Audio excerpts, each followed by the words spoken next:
Welcome to Veterans Health Watch. Compared to the general public, the incidence of suicide is higher among veterans, so it's best to be prepared to help someone before they hurt themselves. We prepare for other emergencies, so how can we prepare for this? Jonathan, help us to understand, is there anything we can do to help someone in crisis? Yes, there are things we can do. It's best to start, though, by being non-judgmental and to listen.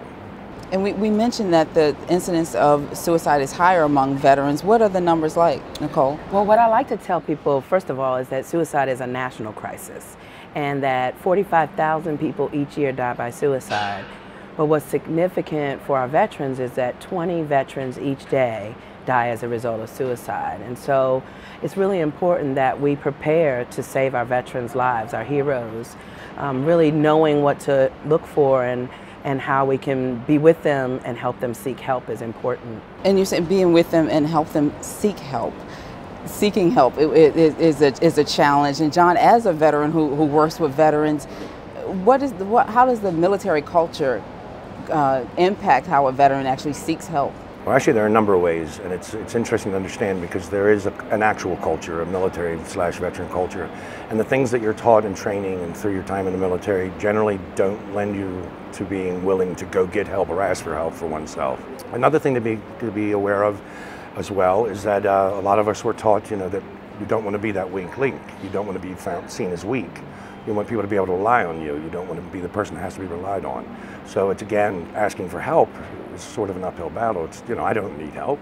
Surely I don't need help. I was taught to be self-reliant. I was taught to take care of myself and not be a drain on the unit or the mission. And if our veterans are struggling with these things and not come in and seek help, then it's really important for the families to be prepared and notice those warning signs. What are some of those warning signs? Well, sometimes, going back, looking at the risk factors is another important issue.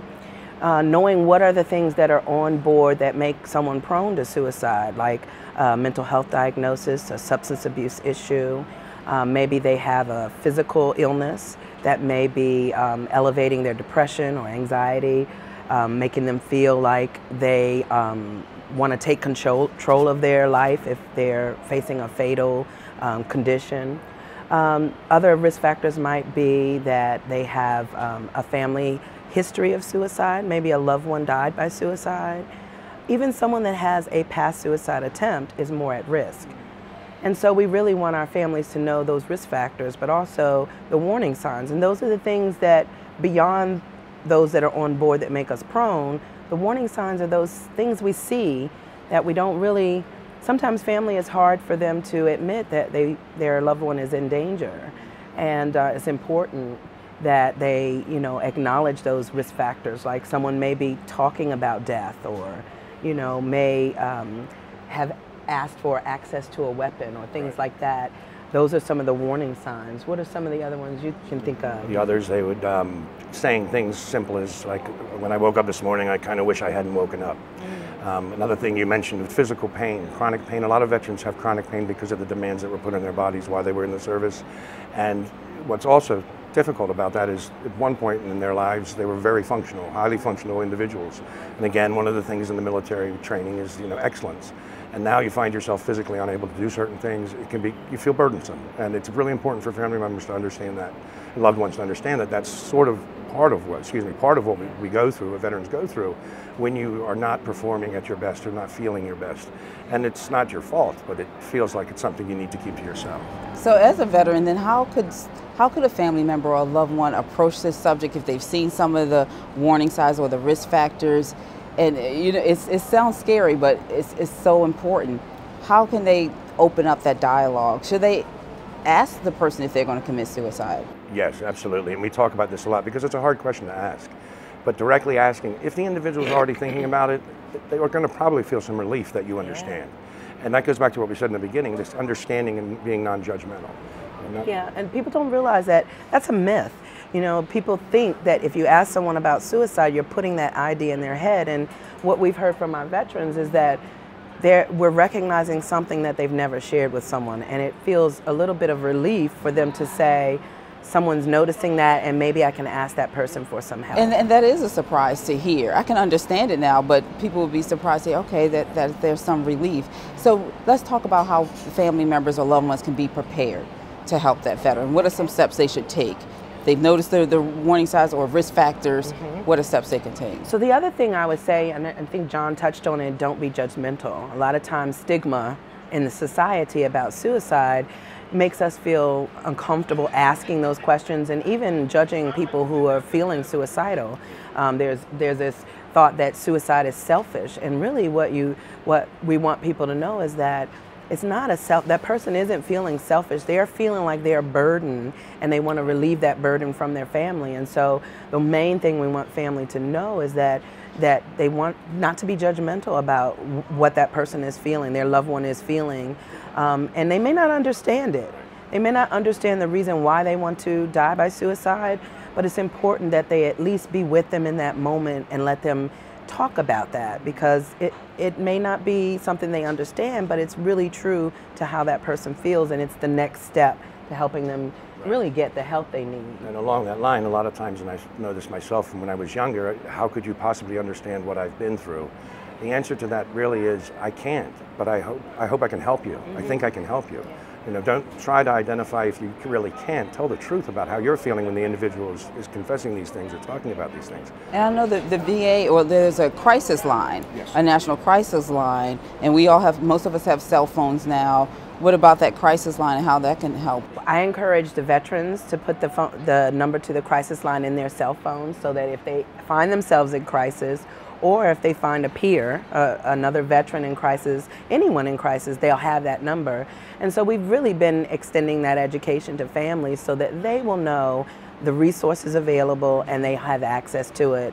The Veterans Crisis Line is an amazing resource. They can talk with someone through that crisis. They can actually provide emergency assistance if they're imminently at risk. So it's a great resource. We have magnets so that veterans can put the number on their refrigerator, but we certainly want families to have that number as well.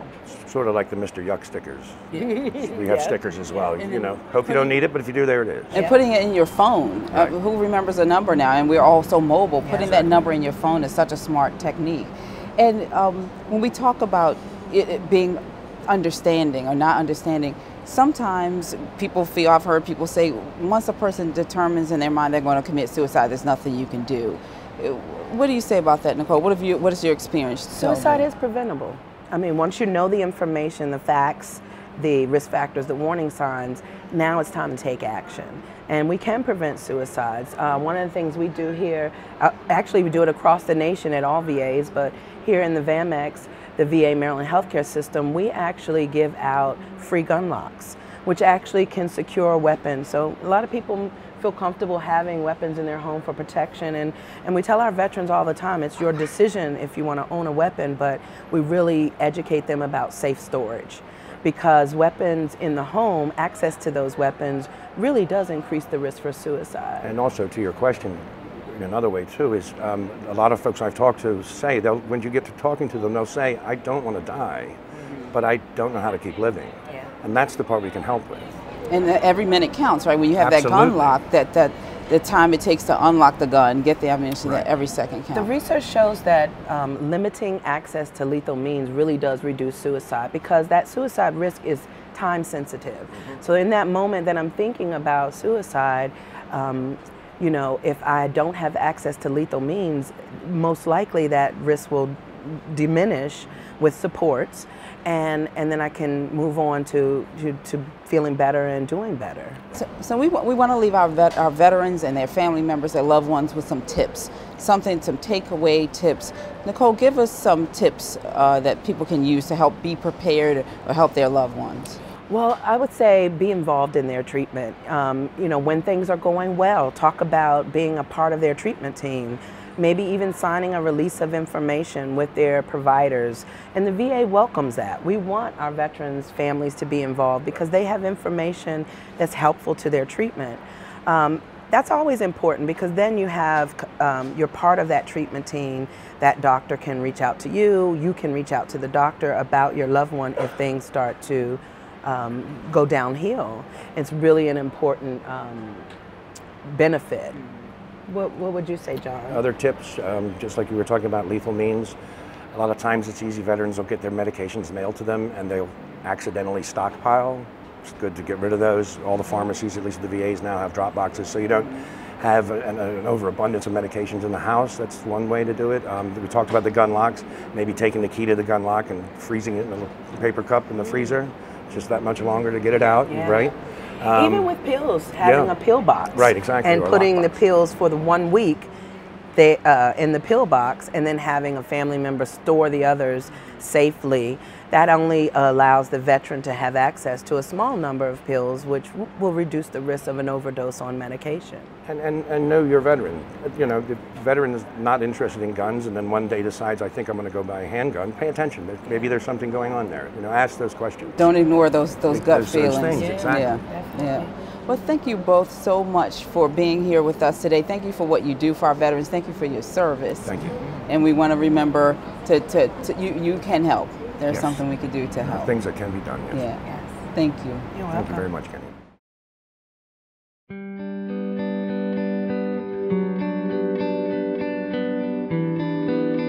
We all have the ability to touch the lives of those around us.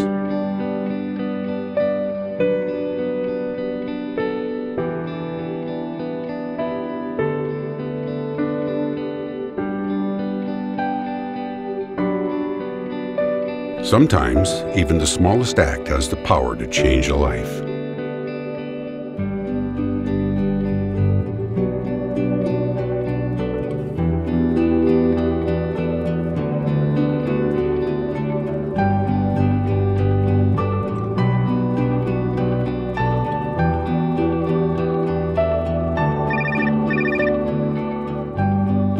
Hello. Hi, Dad. Reach out to the veterans in your life today. Let them know they're not alone. That's the power of one. One simple act can make all the difference. I'm a proud U.S. Navy disabled PTSD, military sexual trauma survivor. I'm just glad that I didn't take my life. I'm glad that I know my purpose. The guilt and the shame is gone. I'm glad that I can stand tall and talk about it in adversity. I was in during the Vietnam era. I was on a new ship, LST, tank landing ship. We carried Marines and supplies and things like that. I made the fatal mistake of walking the other way through the middle of the ship. And when I was walking, they accosted me. And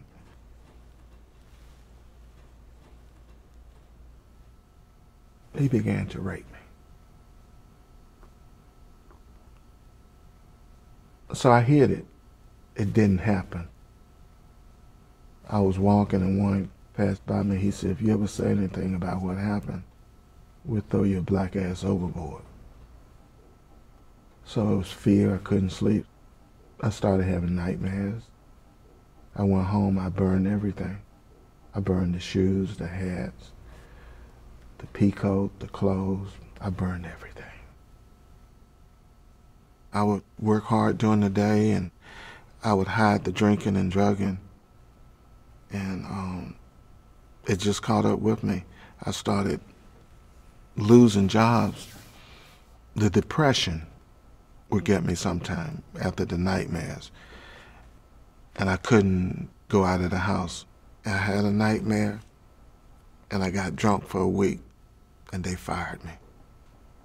And had I had the guts to kill myself then, I would have done it. But I had the courage to dial 1-800-273-8255. That's the crisis hotline. And they coaxed me for about 45 minutes and they took me to the psych ward at John Dingle, and I started with group therapy, one-on-one, unisex therapy. It was much needed therapy that I am so eternally grateful that I'm a veteran. I see my psychiatrist every 2 months. I take a medication for the anxiety and the depression every day. And I always say they gave me a toolbox. They have a toolbox of life for us. Those tools are in there that allow us to start repairing our lives I love living today. And these tears aren't painful anymore. I thank God every day. I thank Him all day long. I hang my flag out on my home every day. It flies high. I wear my flag. I'm a proud U.S. Navy disabled, PTSD, military sexual trauma survivor. I'm not a victim anymore.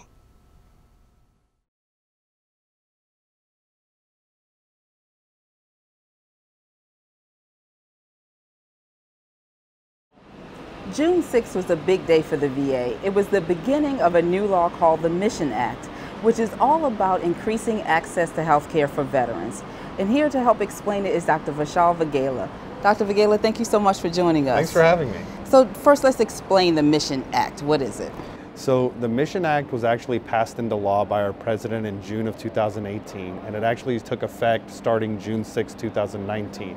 And the Mission Act is actually a law that allows the VA to give more access to care for our veterans. And the biggest change that you're going to see is from the community care side. And so do veterans need to do anything to be eligible for these services through the Mission Act? So Kenya, that's a great question. So what our veterans need to do to find out if they're eligible for the Mission Act, so number one is they have to be enrolled in VA healthcare, and number two, really they should talk to their primary care doctor to see if they qualify for services under the Mission Act. Okay, I saw a video recently where you broke this down into Yeah. 3 elements Yep. to help our veterans understand it. So explain those 3 elements to us. So the 3 elements, it's easy to think of them as access, eligibility, and then there's a new urgent care benefit. So in terms of our access, the new access standards that have been put forth by the Mission Act, if a veteran has to wait greater than 20 days for a mental health or primary care appointment, or greater than 28 days for a specialty care appointment, this could be like cardiology or a surgery appointment, then they would qualify for the Mission Act.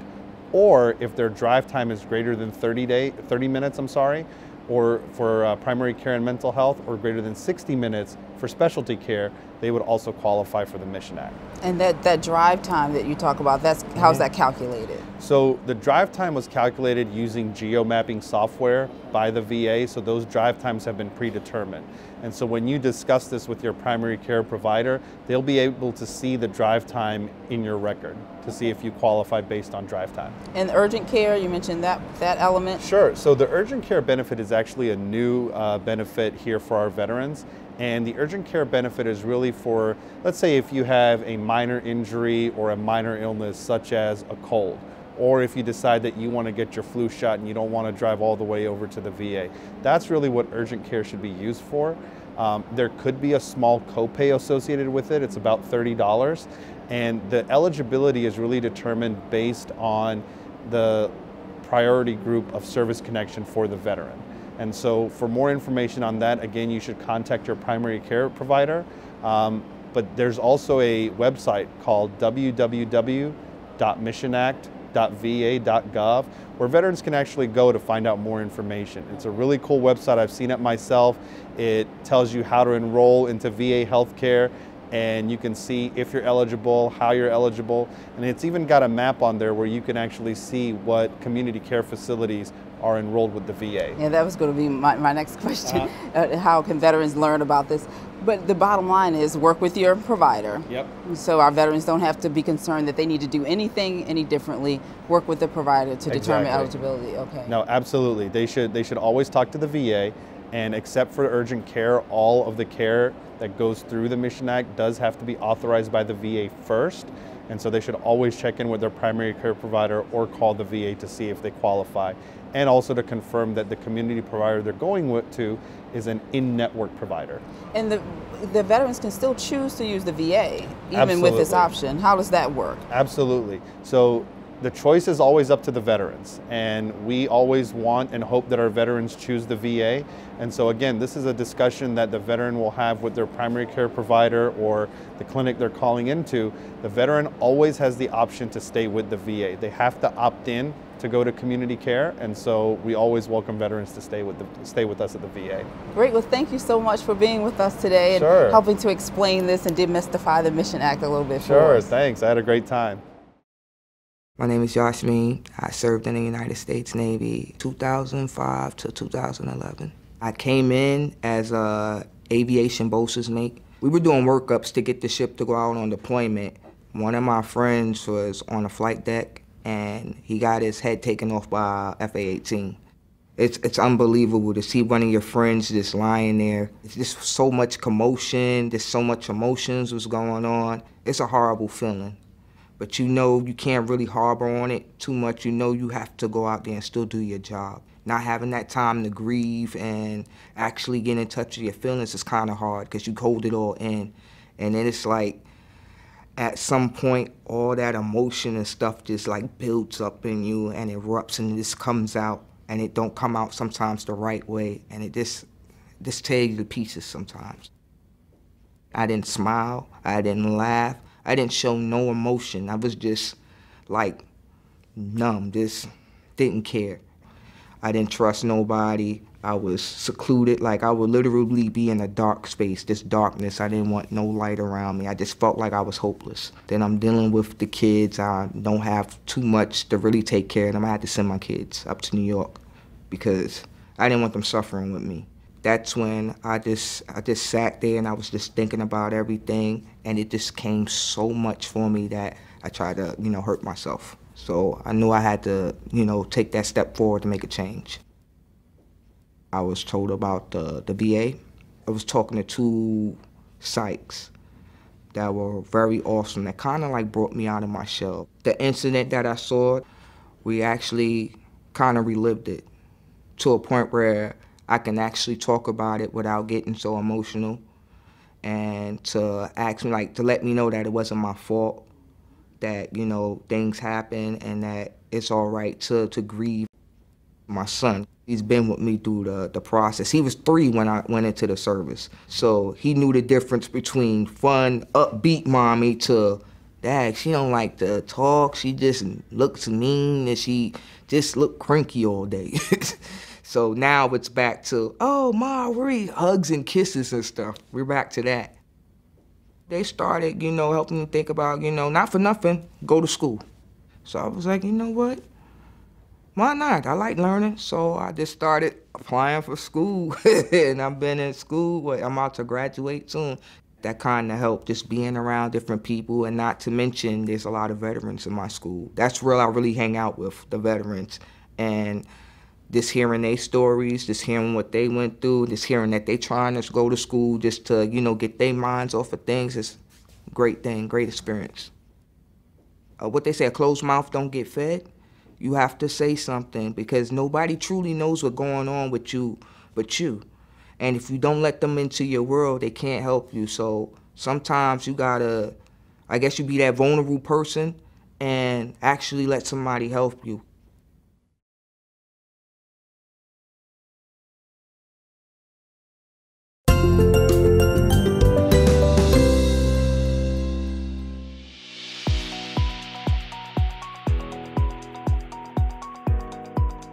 No one likes to be in the hospital, so we're here to make your stay very comfortable in ordering your meals. When the patient is admitted to the hospital, he or she receives a menu according to their diet through the VA Gourmet Menu. An ambassador like me will also go in the room and explain to the patient and their family members how the system works. It'll explain to them how to call for their meals from 6:30 a.m. until 7 p.m. The call center can see if the patient have any restrictions or any other allergies to any food, so we know how to adjust the meal. Once the order is placed, the ticket will print at 2 different stations. The cook will receive the hot ticket and the expediter will receive all the cold items. This patient has called down and ordered salmon, macaroni and cheese, and green beans. So as you see, again, everything is made fresh. The salmon is just prepared as they call down and order it, and this tray is ready to leave the kitchen. The expediter is the last person to see the tray. Their job is to ensure that the tray is correct. I do a final check of the ticket to see if they have each and every single item that the patient has ordered on the ticket. And then it will go upstairs to the patient.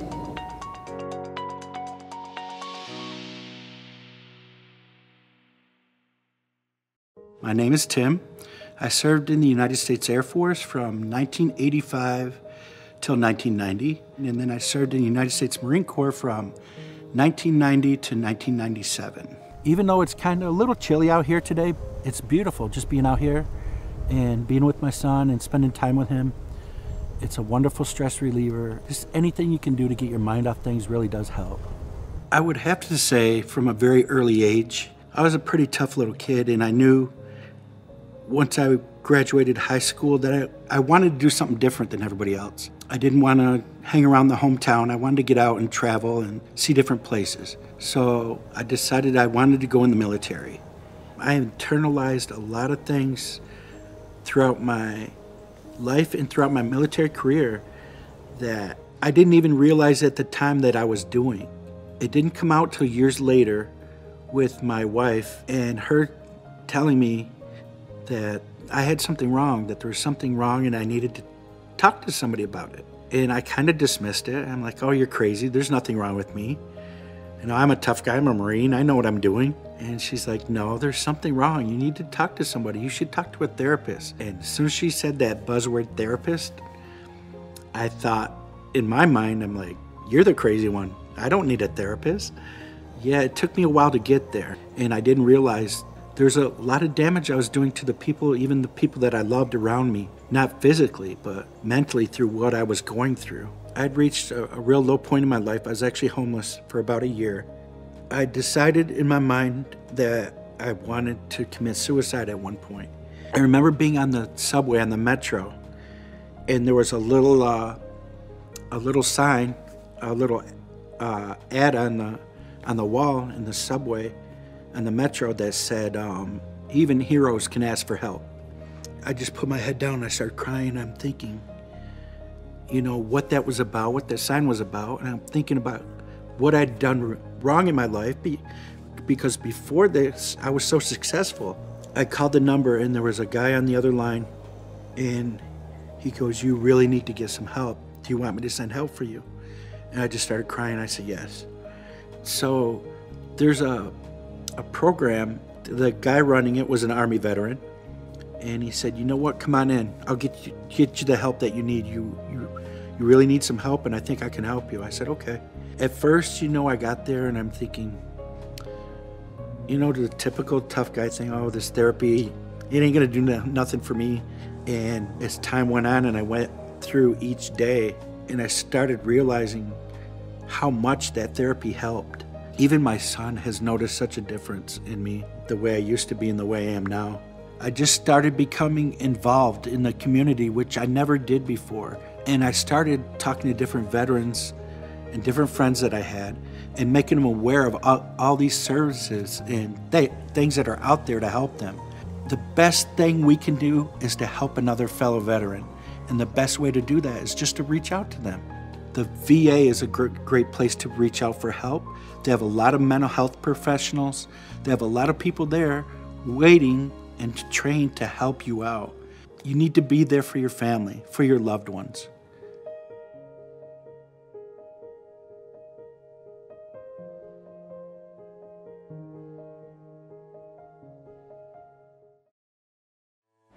This wraps up this edition of Veterans Health Watch. If you are a veteran, apply for VA healthcare today.